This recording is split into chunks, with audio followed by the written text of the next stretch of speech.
রুই মাছের ঝোল বা কালিয়া সারা বছর তো খাওয়াই হয়, কিন্তু শীতকালে টাটকা ফুলকপি দিয়ে রুই মাছের ঝোল খেতে যেন এক আলাদাই স্বাদ লাগে।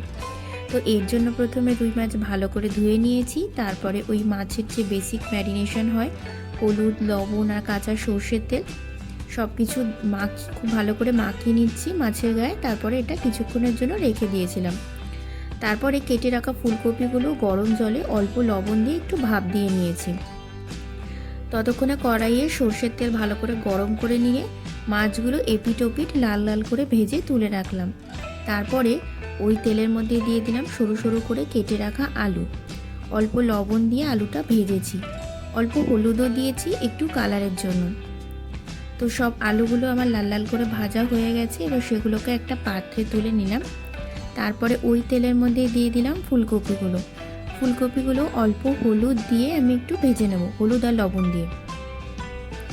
তো ফুলকপি আলু ভাজার সময় ওই 70 থেকে 80% মতো আমি এখানে সেদ্ধ করে নিয়েছি, বাকিটা ঝোলে সেদ্ধ করে নেব। তো দেখতে দেখতে আলু আর ফুলকপি সবই আমার ভাজা হয়ে গেছে। এবার সেগুলোকে একটা পাত্রে তুলে নিলাম। এবার ওই তেলের মধ্যে দিয়ে দিলাম হাফ চামচ মতো কালো জিরে। একটু নাড়াচাড়া করে তেলের মধ্যে দিয়ে দেবো আদা, কাঁচা লঙ্কা আর টমেটো পেস্ট। সব মশলা খুব ভালো করে কষিয়ে নেব। এর মধ্যে আমি মশলা ধোয়া জলও দিয়েছি। মশলা থেকে একটু তেল ছাড়তে শুরু করলেই তারপরে তাতে দিয়ে দেবো সব গুঁড়ো মশলাগুলো এক এক করে।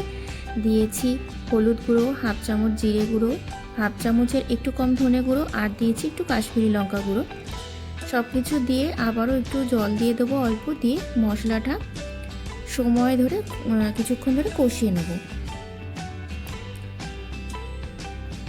মশলাটা খুব ভালো করে কষানো হয়ে গেছে, মশলা থেকে তেল ছাড়তে শুরু করেছিল আর একটু কালারটাও চেঞ্জ হয়ে গেছে। তারপরে ওই ভেজে রাখা আলু ফুলকপি দিয়ে আরও আমি কিছুক্ষণ কষিয়ে নিলাম।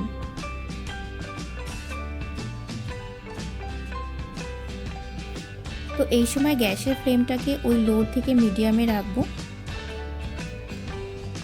সব মশলা ভালো করে কষানো হয়ে গেছে। এরপরে তাতে দিয়ে দিলাম পরিমাণ মতন জল।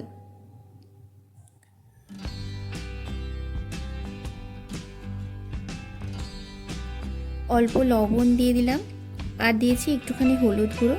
সব কিছুকে খুব ভালো করে মিশিয়ে নেব। তারপরে ঢাকা দিয়ে দেবো গ্যাসের ফ্লেমটাকে লো করে, যাতে সব কিছু খুব ভালো করে সিদ্ধ হয়ে যায়। এরপরে ঝোল খুব ভালো করে ফুটে গেছে।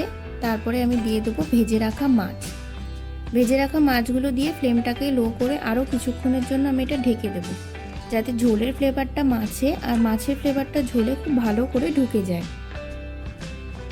তো সব কিছু খুব সুন্দর করে সেদ্ধ হয়ে গেছে। এবার নামানোর আগে দিয়ে দেবো হাফ চামচ মতো গরম মশলা গুঁড়ো, দিয়ে গ্যাস বন্ধ করে কিছুক্ষণের জন্য ঢেকে রাখবো। তো ভিডিওটা ভালো লাগলে অবশ্যই লাইক, শেয়ার, সাবস্ক্রাইব করবেন। Thank you.